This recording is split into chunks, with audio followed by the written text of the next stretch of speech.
এখন যে সময়টি আসছে, আমাদের উচিত হলো কাঁধে কাঁধ মিলিয়ে প্রত্যেকটা রাজনৈতিক সংগঠন, প্রত্যেকটা ছাত্র সংগঠনের সাথে একত্রিত হয়ে সৌহার্দ্যপূর্ণ আচরণ করে আমরা দেশকে সামনে এগিয়ে নিয়ে যাব। কিন্তু তারপরে দেখা যায় কিছু কিছু রাজনৈতিক নেতৃবৃন্দ তাদের কিছু মন গড়া বক্তব্য দিয়ে থাকেন, তারা কিছু হরহামেশা কথা বলে থাকেন, যেগুলোকে রাজনৈতিকভাবে কোনোভাবেই মেনে নেওয়া যায় না।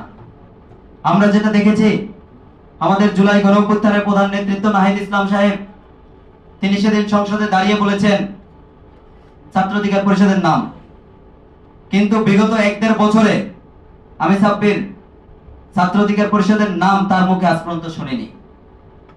কিন্তু কথাটা বলার একমাত্র কারণ হলো তিনি আরো একটি কথা বলেছেন, যে জুলাই গণঅভ্যুত্থানে ছাত্র শক্তি নেতৃত্ব দিয়েছে, আমি তার এই কথাকে কোনোভাবে মেনে নিতে পারিনি। কারণ আমি জুলাইয়ের সামনের সারি থেকে নেতৃত্ব দিয়েছি, তার এই মন গড়া বক্তব্যকে আমি তীব্র নিন্দার সাথে নিন্দা জানাচ্ছি। এর কারণ ছাত্র শক্তি গঠন হয়েছে জুলাই গণঅভ্যুত্থানের পরে, ছাত্র শক্তি জুলাই গণঅভ্যুত্থানের পূর্বে তো গঠন হয়নি।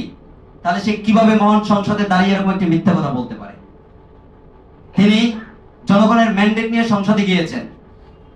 আমি মনে করি যারা সংসদে গিয়েছেন, যারা সংসদ সদস্য হয়েছেন, তাদের উচিত হবে সত্যকে তুলে ধরা, তাদের উচিত হবে জনগণের কথাগুলো মানুষের সামনে তুলে ধরা, সংসদে দাঁড়িয়ে অধিকারগুলো নিয়ে কথা বলা।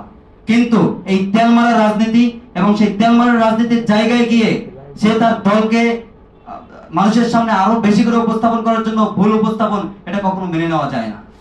বিশেষ করে এটা আরো সব থেকে বেশি খুশি হতাম যদি এর সমালোচনা বা এটা নিয়ে লেখালেখি হতো, কিন্তু তাও আজ পর্যন্ত দেখিনি। কেন দেখিনি? জনাব নাহিদ ইসলাম সংসদ সদস্য হয়েছে এই জন্য আমি ব্যক্তিগতভাবে নাহিদ ইসলামকে পছন্দ করি, খুব পছন্দ করি এবং অনেক বেশি পছন্দ করি। কারণ এই জুলাই গণঅভ্যুত্থানের একদম সামনের সারি থেকে তিনি নেতৃত্ব দিয়েছেন।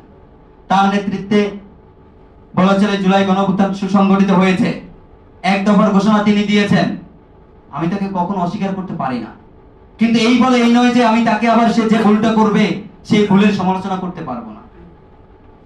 তো সেই জায়গা থেকে যারা সংসদ সদস্য হয়েছে, আজকের ইফতার মাহফিলে কথাটা বলার একমাত্র কারণ এটাই, এখানে বিভিন্ন ছাত্র সংগঠন, বিভিন্ন রাজনৈতিক দল, বিভিন্ন পেশা শ্রেণীর মানুষজন রয়েছেন। আপনাদের বিষয়গুলো জানা দরকার। কারণ একজন ভালো ব্যক্তি আমাদের সামনে উপস্থিত রয়েছে, সে আসলে হাজী সাহেব, তাকে কিছু বলা যাবে না, তার কোনো ভুল নেই, এটা হতে পারে না, এটা আমি মানি না।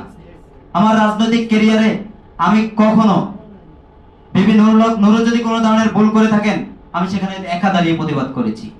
তার নজির 2023 সালেই রয়েছে। অতএব আমার নেতা, এই জন্য আমার নেতা কোনো ভুল করতে পারে, এটা কখনো